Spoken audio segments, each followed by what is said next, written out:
Desa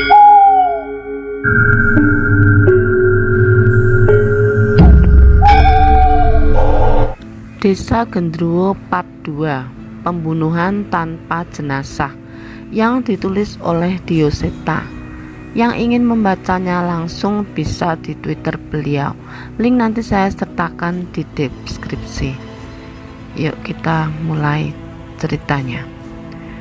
Jasad yang tercerai-berai di pohon beringin itu hanyalah permulaan. Tapi mengapa semua keanehan itu seolah mengarah kepada keluarga Kartosuwito? Tamu di tengah malam. Berita tentang warga desa yang mati dengan cara yang tragis sudah menyebar ke seluruh penjuru desa.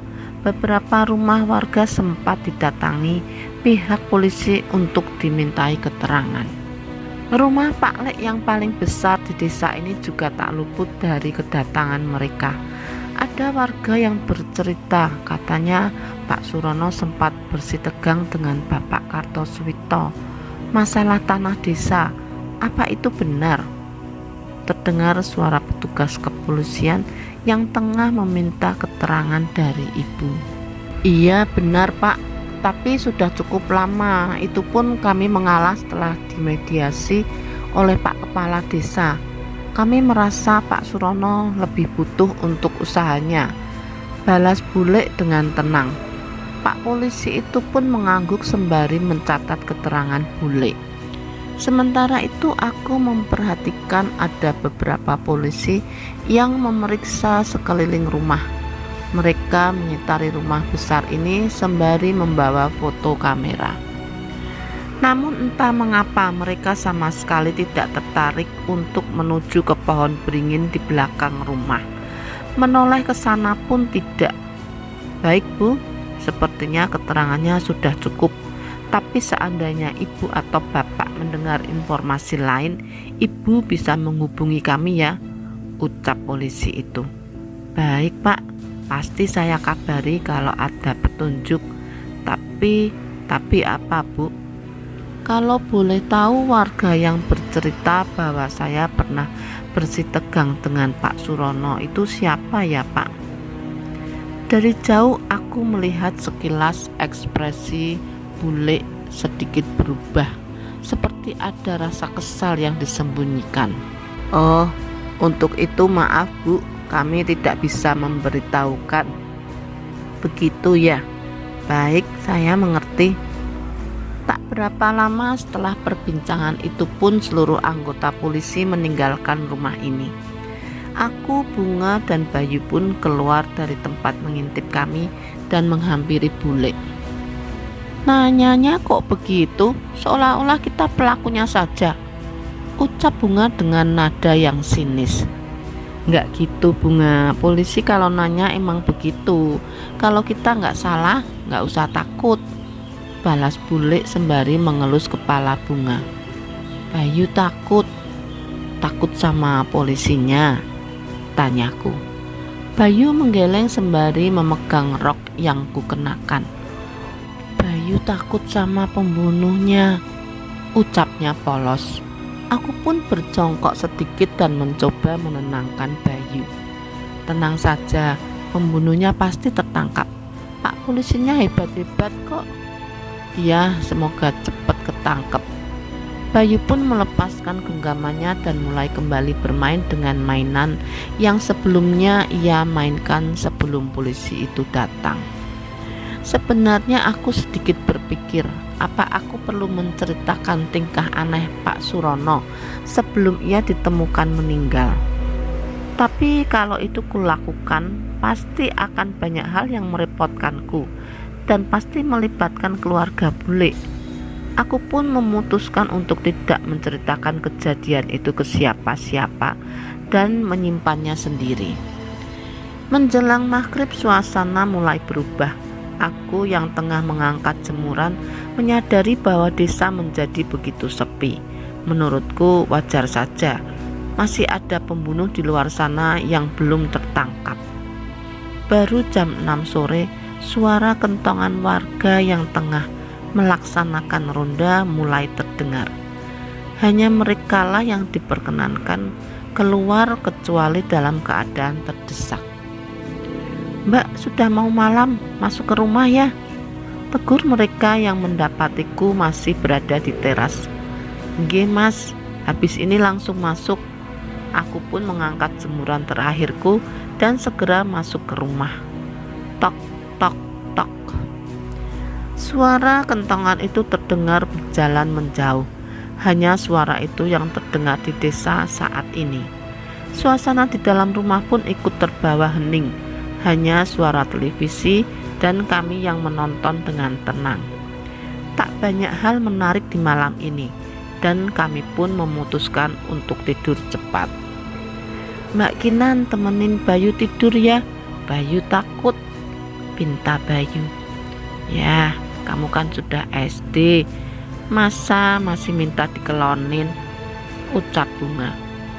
"Nggak apa-apa Bunga, sekali-kali, toh keadaan juga lagi begini, wajar kok," balasku. Aku pun menemani Bayu untuk sikat gigi dan masuk ke kamarnya. Aku mematikan lampu kamar dan menggantinya dengan lampu tidur yang berwarna kuning remang agar Bayu bisa tidur dengan nyenyak. "Sudah, ayo tidur," ucapku pada Bayu yang masih berpura-pura memejamkan matanya. "Iya." Aku memperhatikan Bayu yang sudah memeluk gulingnya. Sementara aku mengambil sebagian sisi kasurnya untuk meletakkan badanku. "Mbak," Bayu memanggilku tanpa menoleh ke arahku. "Kenapa Bayu?" "Nanti lewat tengah malam biasanya ada yang datang." "Nanti dikasih nampan yang ada di samping lemari saja," ucap Bayu. Aku setengah duduk menatap ke arah Bayu. "Datang? Siapa Bayu?" Namun ia tetap tidak mendongak. Sebaliknya ia malah terlihat benar-benar sudah tertidur. Apa mungkin Bayu sedang mengigau? Tak mau ambil pusing, aku pun memilih untuk ikut memejamkan mata dan menyusul Bayu untuk tidur. Kresek, kresek. Sebuah suara mulai mengganggu tidurku. Suaranya seperti suara hewan yang sedang menyenggol benda-benda di kamar. Aku mencoba mengabaikannya dan berharap bisa kembali terlelap. Namun suara itu terus terdengar. Kresek. Aku sudah mencoba cukup lama, tapi suara itu tidak kunjung menghilang. Pada akhirnya suara itu berhasil membuatku gagal untuk kembali terlelap. Aku pun ingin membuka mata dan mencoba mengusir makhluk itu. Tapi saat itu juga aku teringat perkataan Bayu sebelum dia tertidur. Lewat tengah malam biasanya ada yang datang. Entah mengapa seketika aku merinding. Aku merasa bahwa sesuatu yang sedang berada di kamar ini bukanlah hewan seperti yang kubayangkan. Sosok mengerikan seperti di atas lemariku pun mulai terbayang di pikiranku. Aku pun memutuskan untuk tetap memejamkan mata dan berharap makhluk itu akan pergi bila aku mengabaikannya. Namun aku salah. Seolah menyadari bahwa aku terjaga, sosok itu mendekat ke arahku. Ada suara geraman yang mendekat dan semakin mendekat ke arahku. Suaranya seperti suara napas hewan buas yang siap menerkam siapa saja di hadapannya. Aku tahu mataku tidak bisa tenang dengan sempurna.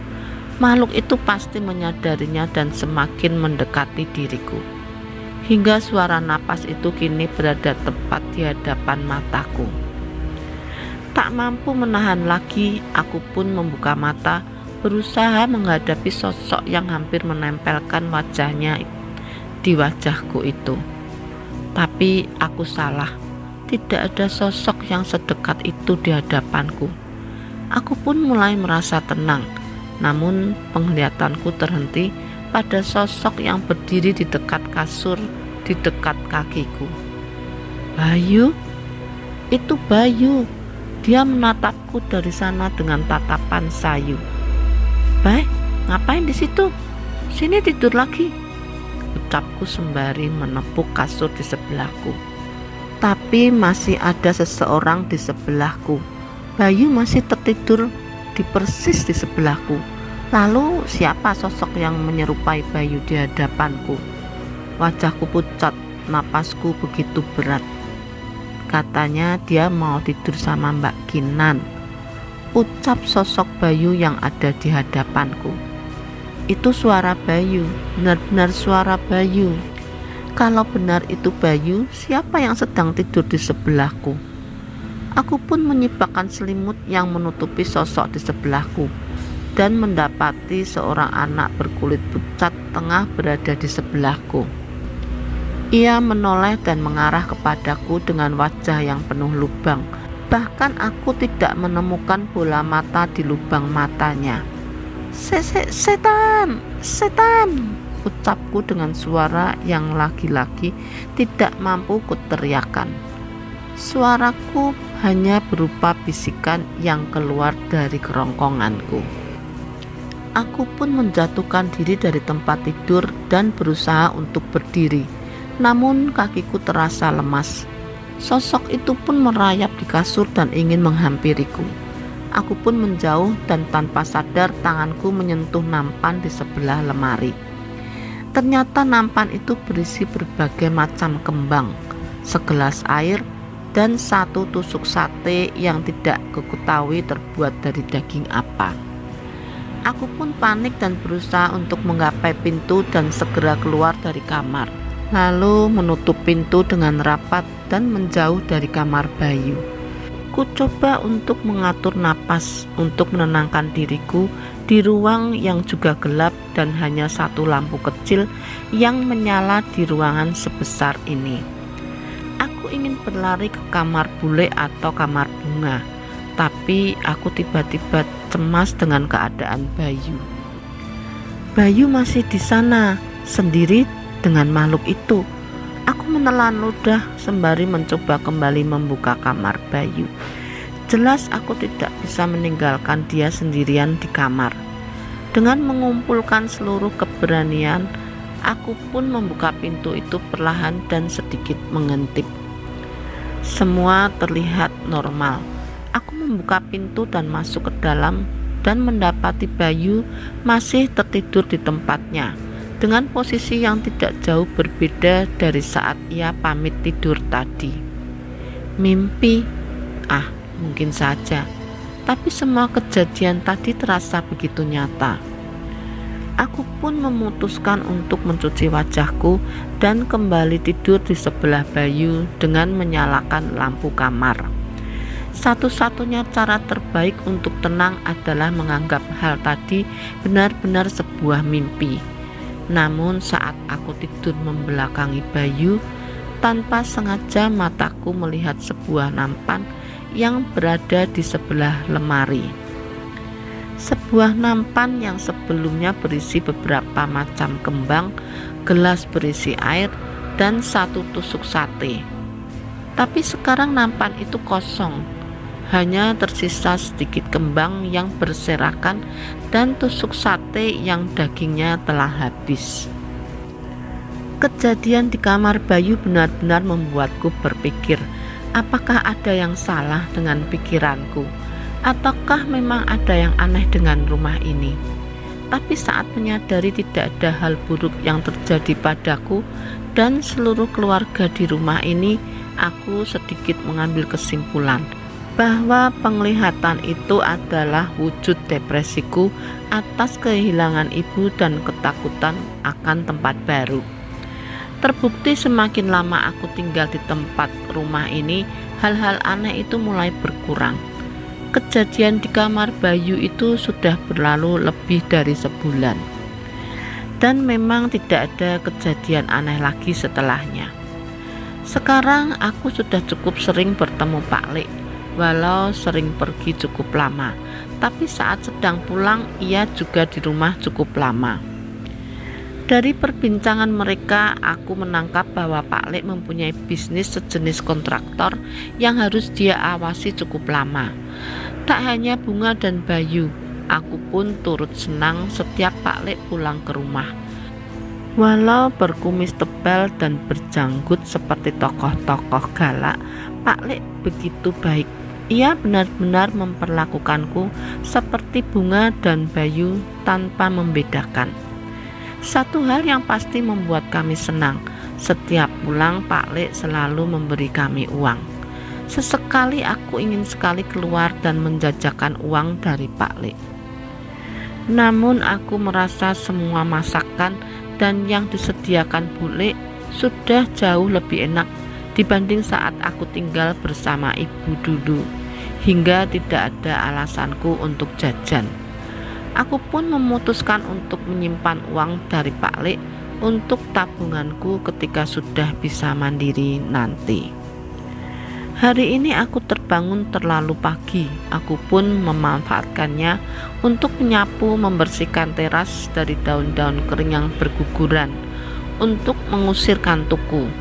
Sementara itu aku melihat Pak Lek yang sudah rapi keluar dari dalam rumah. "Lah, Kinan rajin banget udah bangun," tanya Pak Lek sembari mengambil posisi untuk mengenakan sepatunya. "Iya, bangun kepagian, gak bisa tidur lagi. Pak Lek mau berangkat." "Iya, ada panggilan mendadak," balasnya singkat. "Bu Lek belum bangun?" "Belum, sudah biarin aja, kan hari Minggu. Kasihan kalau dibangunin jam segini." Aku baru tahu rupanya Pak Lek cukup perhatian juga dengan Bu Lek. "Aku bikinin kopi dulu ya Pak Lek, nggak pakai gula kan?" ucapku sembari meletakkan sapuku. "Nggak usah Kinan, terima kasih." Pak Lek pun berdiri memastikan sepatunya terpasang dengan nyaman. Aku mencium tangan Pak Lek dengan membukakan pagar mengantar keberangkatan Pak Lek dengan mobilnya. Ternyata menjadi orang kaya tidak sepenuhnya menyenangkan. Entah seberapa banyak waktu yang Pak Lek habiskan untuk bekerja bila dibandingkan dengan menikmati kekayaannya. Setelah selesai membersihkan teras, aku kembali masuk ke dalam rumah dan bersiap untuk mandi. Bayu dan Bunga masih terlelap bahkan saat aku sudah selesai mandi. Saat aku hendak menjemur handukku di atas, aku memperhatikan kamar Bu Lek setengah terbuka. Awalnya aku berpikir bahwa tadi Pak Lek lupa menutup pintu kamarnya. Tapi saat lewat di depannya, aku melihat sesuatu yang janggal. "Pak, masih pagi," terdengar suara Bu Lek melenguh dengan suara yang manja. Bu Lek hanya mengenakan daster putih tanpa lengan dan seatas lutut. Ia terlihat gelisah menggerakkan tubuhnya. Aku pun menggeser penglihatanku dan mendapati ada orang lain di kamar itu. Aku sedikit menahan napas melihat adegan yang tersaji di depan mataku. Walau sedikit terhalang oleh pintu, aku bisa menyaksikan bagaimana Pak Lek mencumbui tubuh Bu Lek dengan penuh nafsu. Pelan-pelan Pak, belum basah," ucap Bu Lek. Namun Pak Lek malah dengan kasar memegangi tangan Bu Lek dan memaksanya. Ia mengangkat sedikit daster yang dikenakan oleh Bu Lek dan mulai menikmati bagian intim milik Bu Lek. Bu Lek yang awalnya merasakan kesakitan pun perlahan mulai menikmati itu dan seolah kesulitan menahan diri. Ia pun melampiaskan kenikmatannya melalui desahannya. Aku mulai merasa bersalah melihat pemandangan itu dan ingin segera meninggalkannya.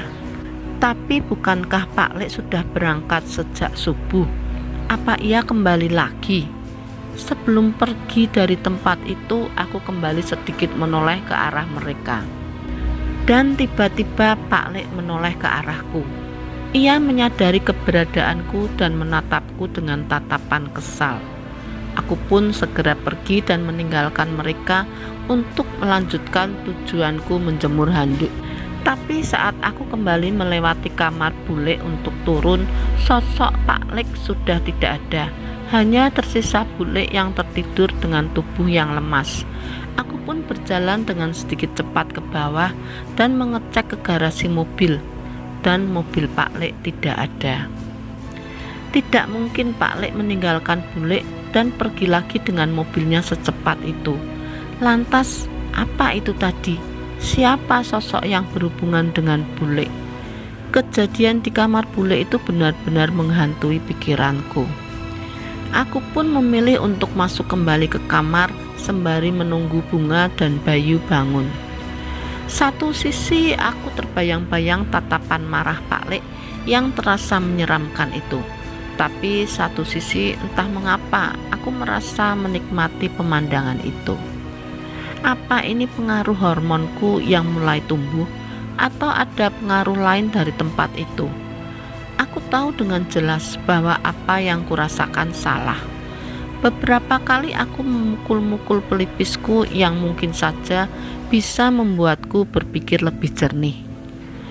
Namun yang ada hanya rasa sakit yang menggantikan kebingunganku pagi ini.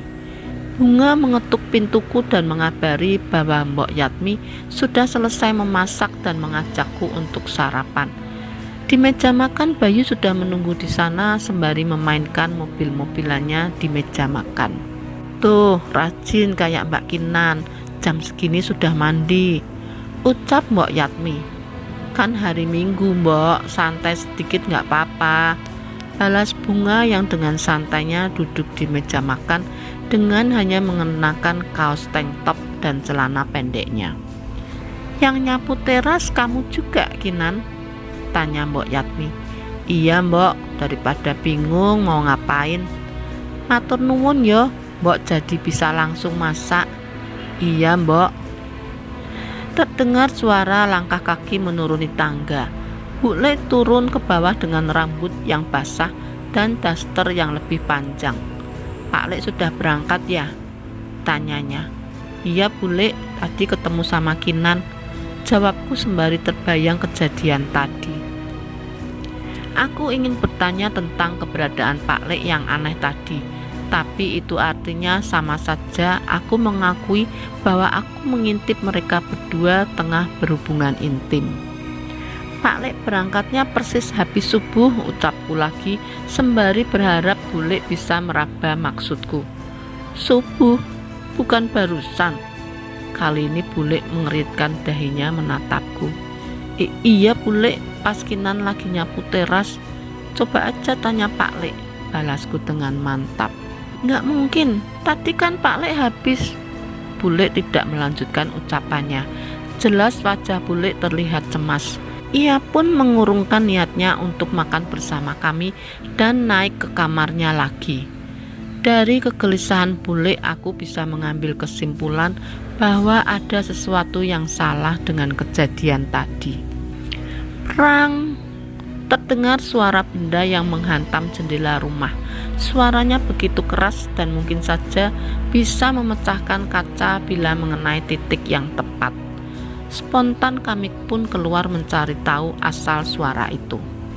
Saat mengintip keluar, ada seseorang yang tengah menggenggam batu dan bersiap melempar lagi. Jangan keluar, bahaya! Tahan Bule. Kami pun menurut sementara Bayu gemetar ketakutan di belakangku.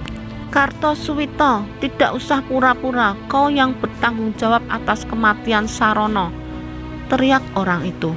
Ucapan itu sontak membuat kami bingung. Bagaimana orang itu bisa menuduh Pak Lek sementara Pak Lek sedang di luar kota? Lagi pula cara kematiannya terlalu tidak mungkin untuk dilakukan orang seperti Pak Lek. Bule pun sedikit mendekat dan menatap tajam orang itu. Itu Pak Kasto, aku bisa mengetahuinya dari suaranya dan apa yang kulihat dari sini. Ia memang tidak dekat dengan keluarga Pak Lek dan cenderung seperti sering menatap sinis. Entah ada masalah apa di antara mereka. Namun Bule terus menatap Pak Kasto dengan tatapan penuh kebencian. Bu, kalau Pak Kasto begitu lagi gimana? Kalau kita berpapasan di jalan gimana? Bunga yang pagi ini ingin berangkat sekolah merasa khawatir dengan kejadian kemarin. Ibu sudah bilang Pak RT dan Pak Kades, kemarin ia sudah didatangi dan berjanji tidak akan mengganggu keluarga kita, ucap Bule.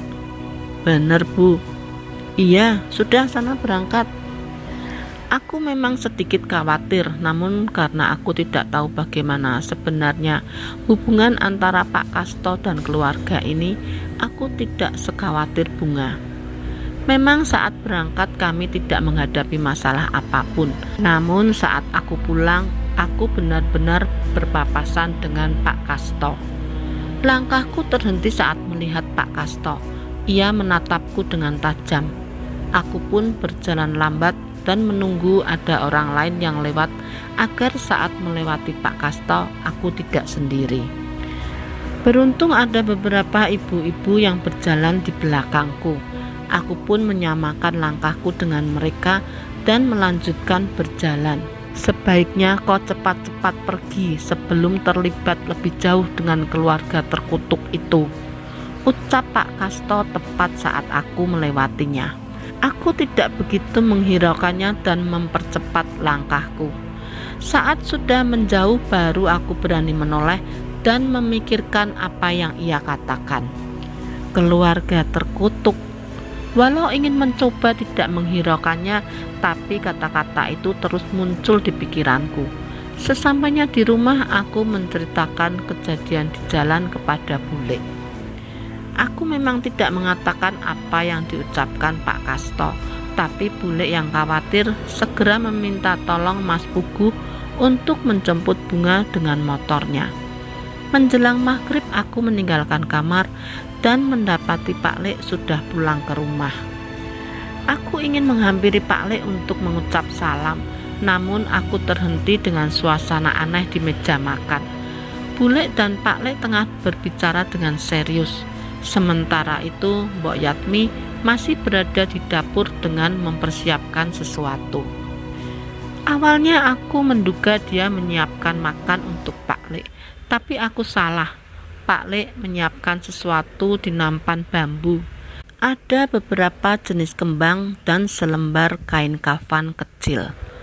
Pintu kamar Bayu sedikit terbuka. Ia melihatku dari dalam dan memberi isyarat dengan menggelengkan kepalanya, seolah memberitahuku agar tidak mendekat ke Pak Lek dan Bule.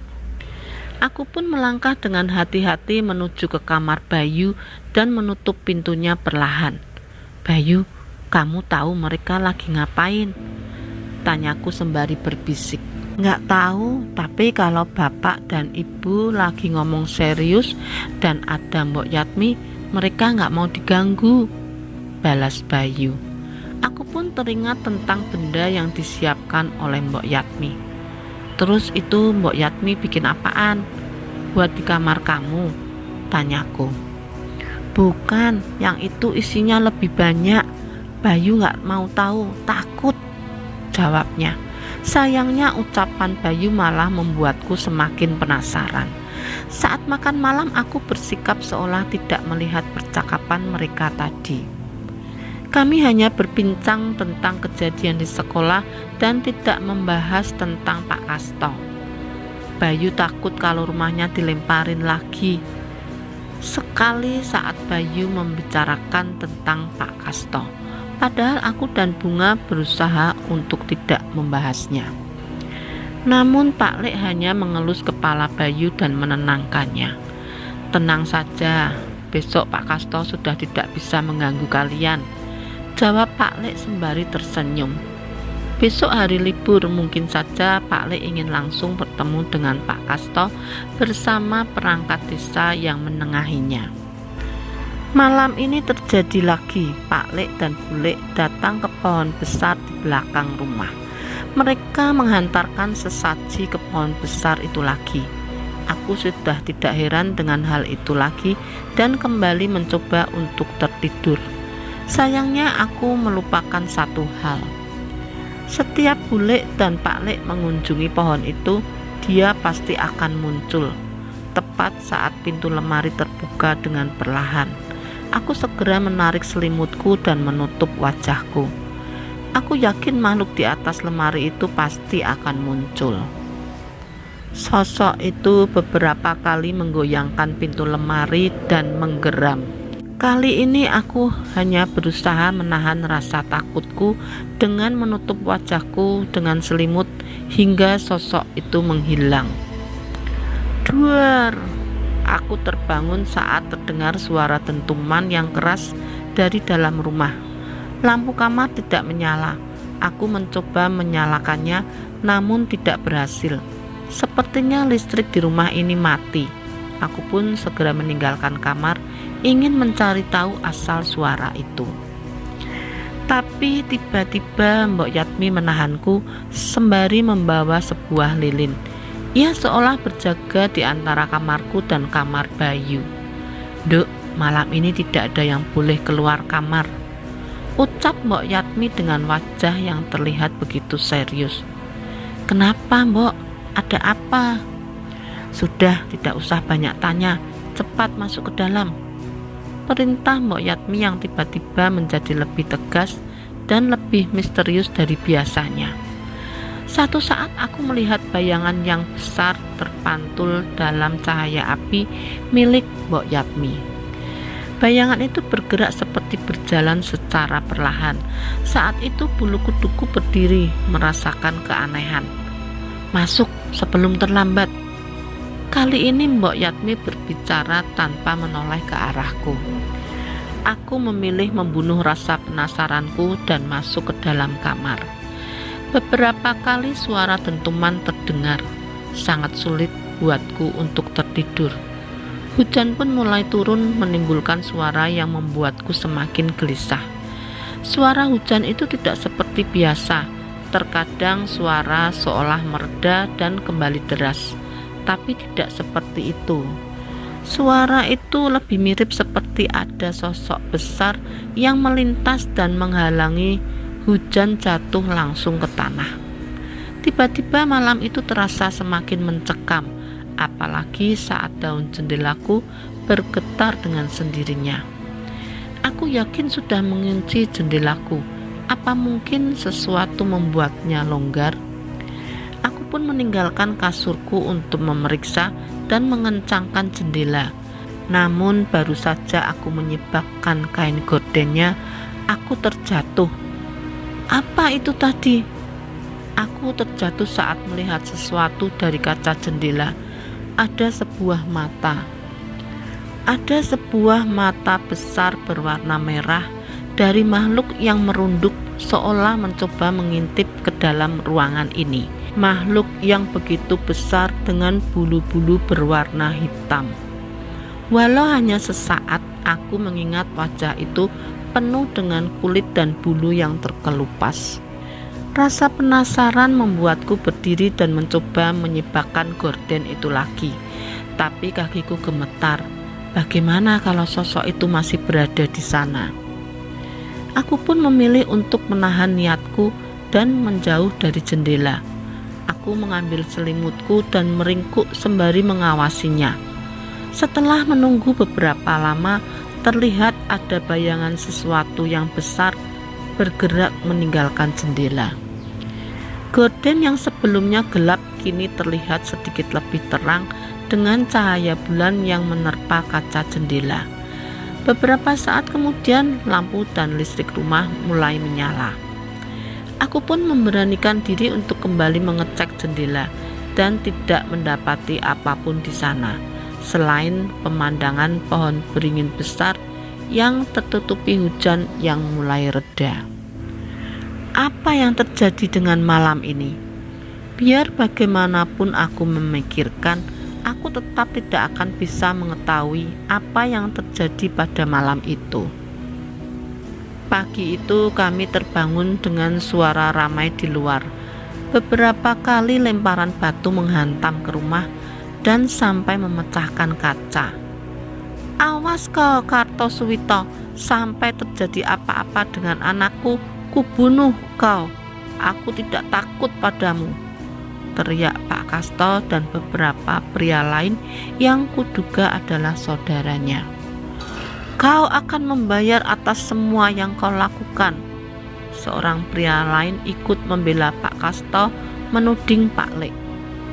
Sementara itu Pak Lek hanya berdiri di pintu rumahnya sembari melipat tangannya. Ia hanya menatap orang-orang itu dengan sombong, tanpa rasa takut terhadap orang-orang itu.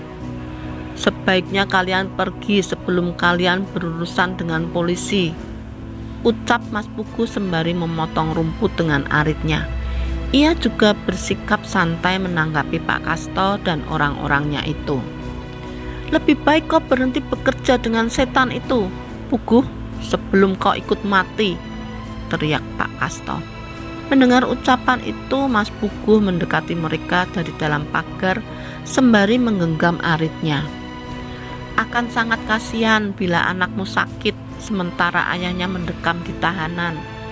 Kamu kenal sendiri bagaimana majikan saya bisa melakukan itu," ucap Mas Pugu yang segera meninggalkan mereka dan kembali mengerjakan kebun.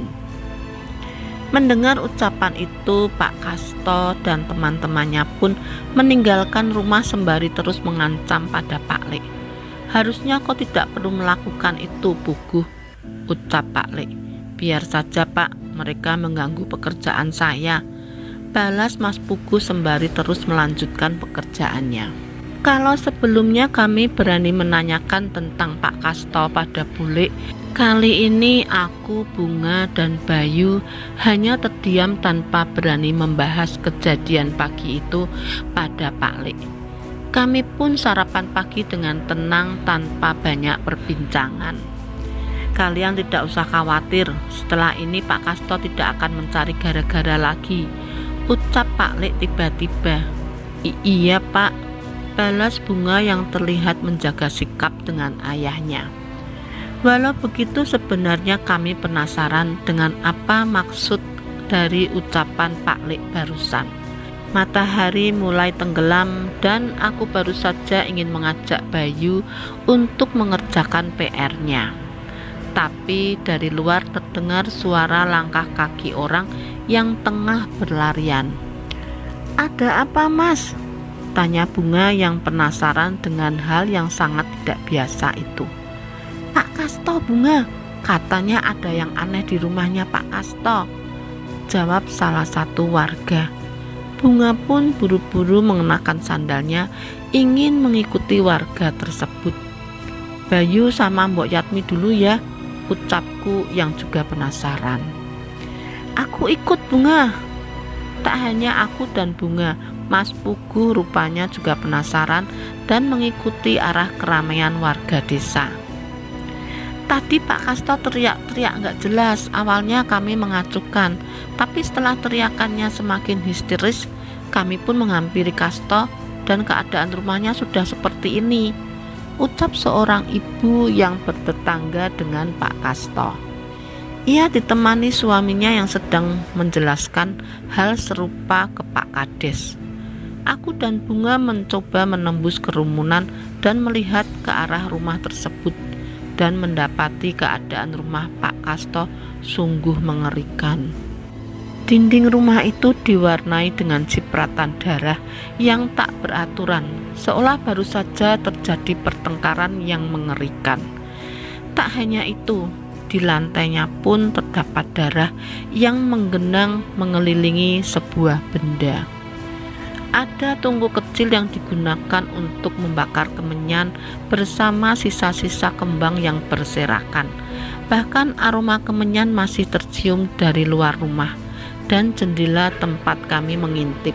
"Bubar, bubar, sebentar lagi polisi datang, jangan merusak TKP," ucap Pak Kades yang memperhatikan warga yang semakin berkerumun. "Pak Kasto meninggal."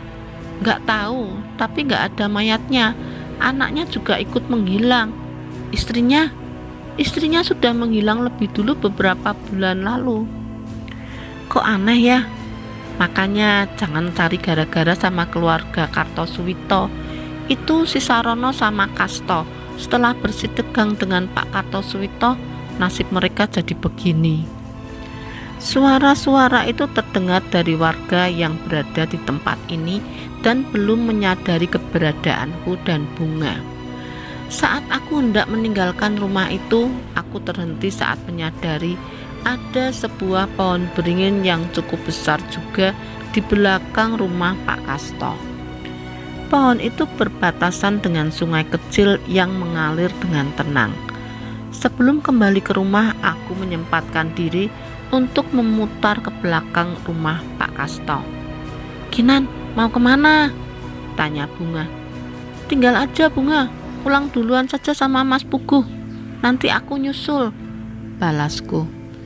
Kinan yang sudah merasa tidak nyaman dengan tempat ini pun mengiyakan ucapanku dan meninggalkanku. Pohon beringin itu tidak sebesar yang berada di belakang rumah, namun perasaan saat memandangnya tidak jauh berbeda, seolah ada sesuatu yang misterius di sana.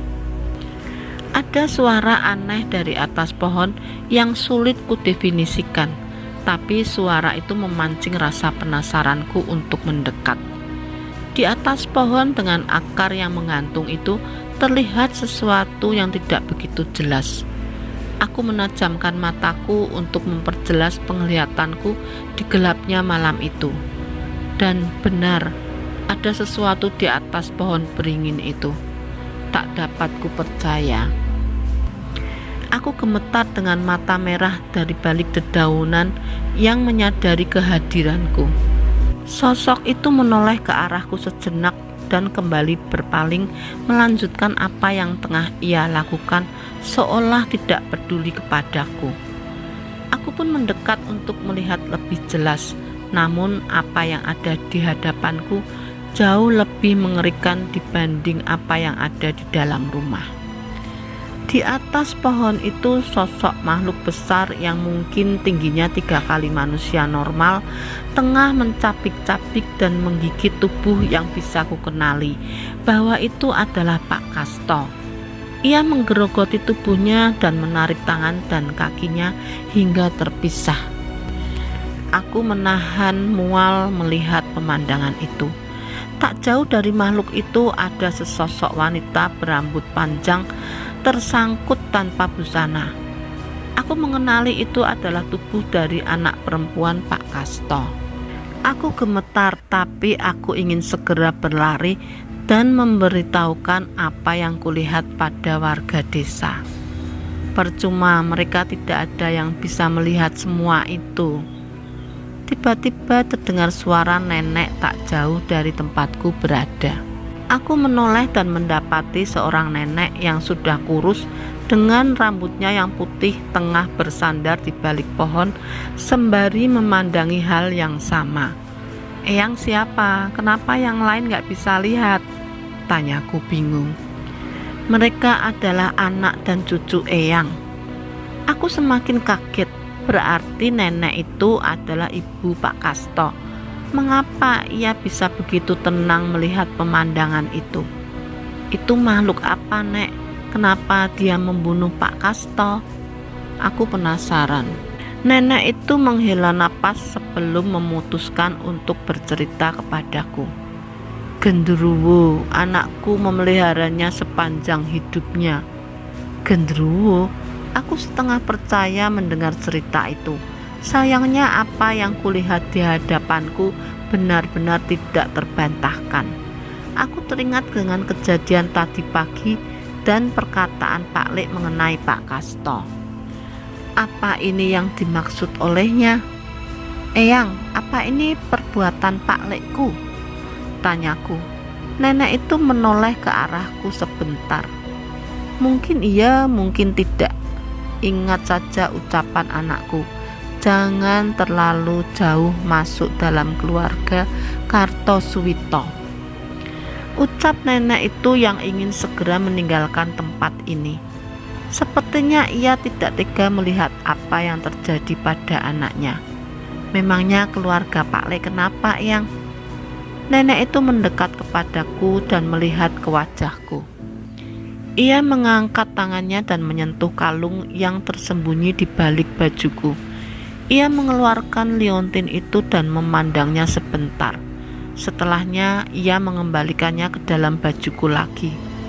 Yang Pak Lekmu lakukan jauh lebih mengerikan dari apa yang kau lihat sekarang. Nenek itu pun tidak melanjutkan ucapannya dan melangkah meninggalkanku menuju keramaian warga di depan rumah. Aku menoleh kembali sesaat ke arah pohon itu dan tidak lagi menemukan pemandangan mengerikan tadi. Mengapa aku bisa melihat pemandangan mengerikan itu, sedangkan warga desa tidak? Apakah memang ada yang berbeda dariku? Atau aku bisa melihat karena ada nenek itu di sana? Semua ini begitu membingungkan dan membuat aku berfirasat buruk. Sebenarnya apa yang sudah Pak Lek lakukan? Bersambung ke part 3. Terima kasih yang sudah menonton part ini hingga akhir. Mohon maaf apabila ada salah kata atau bagian yang menyinggung. Dan jangan lupa di subscribe, like, dan komen.